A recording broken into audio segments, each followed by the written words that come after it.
Apokalipsis, Kapitulo 9. Ti may kalimang anghel, pagunyan na ti trompita. Uno, ket dadi may kalimang anghel, nagtangguyob ket nakitak ti maysa abituen anatnag ditoy daga, nanipod sa dilangit, ket naited kenkwana ti tulbek ti abot amang liweng-liweng.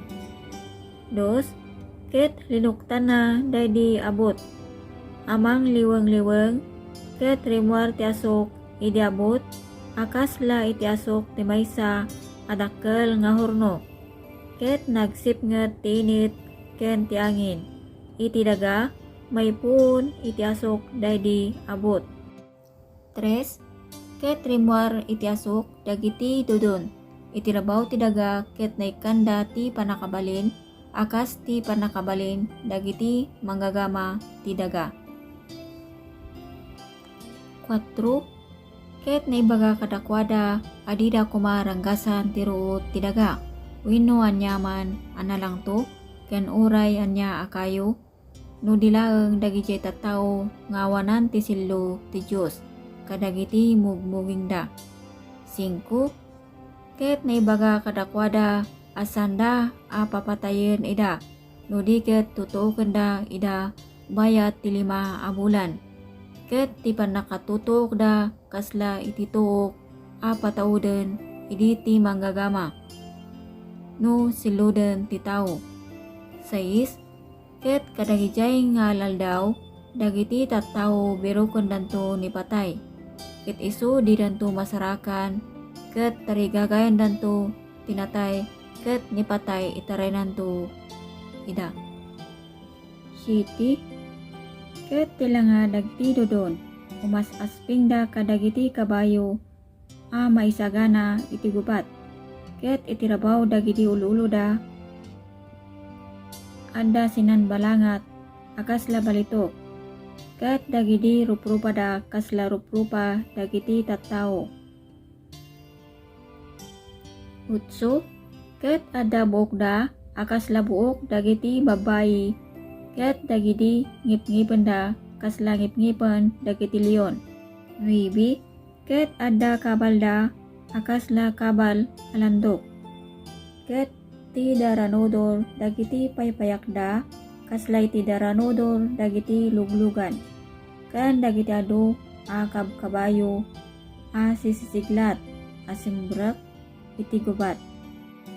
10, ket adda ipus da nga mas asping kadagiti manggagama ken pangsilsilod, ket kadagiti ipus da ti pakabalinanda a mangranggas kadagiti tattao iti bayat dagiti 5 a bulan. 11, ket adda a panakarida daydi anghel ti mangliweng-liweng, tinagan na iti pagsasao nga Hebreo, isu ti Abaddon, ket iti Griego a managan Apollyon. 12, daydi umuna nga ay 5 basen adtoy sumaruno da pay dagiti 2 nga ay ayen. Ti makiannem nga anghel, pagunyen na ti trompita.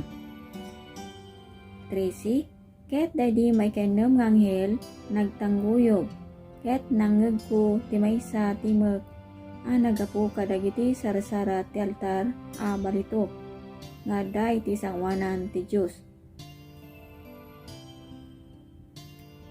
14, a kunkunana idi makiannem nga anghel a nagigem iti tangguyog. Atam dagiti 4 nga anghel a sibabalod iti asideg iti dakkel a karayan nga Euphrates. 15, ket nalukatan dagiti 4 nga anghel, isuda a naisagana iti oras ken aldaw ken bulan ken tawen, tapno papatayen da ti apagkatlo dagiti tattao.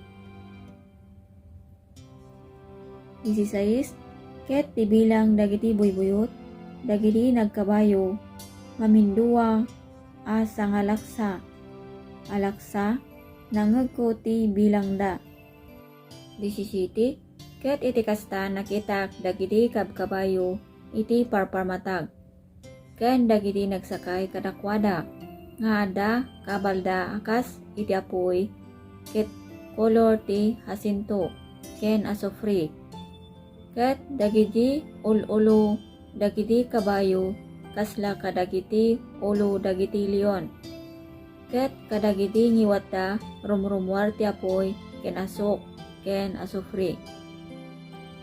18. Gapu kadagitoy tallo a panaplit. Napapatay ti apagkatlo dagiti tattao. Babaon ti apoy ken asok ken asufri. Arimwar kadagiti ngiwatda. 19. Ta ti panakabalin dagiti kabayo. Adda idi kadagiti ngiwatda ken kadagiti ipusda. Ta dagiti ipusda umas aspingda kadagiti ululig ket adda uluda. Ket dagitoy ti pangranggasda. 20. Ket dagiti natda tattao asan na napapatay kadagitoy a panaplit. Saan da nagbabawian dagiti araramid dagiti imada. Tapno di dakuma pagrukbaban dagiti demonyo ken dagiti didyusen a barito ken perak ken bronse ken bato ken kayo. Isuda adida mabalin ti kumita wenno dumngeg uray magna. 21. Ket sanda a nagbabawian dagiti panagpapatay da ti tao uray dagiti ananito da wenno ti panakikamalala da uray dagiti panagtakaw da.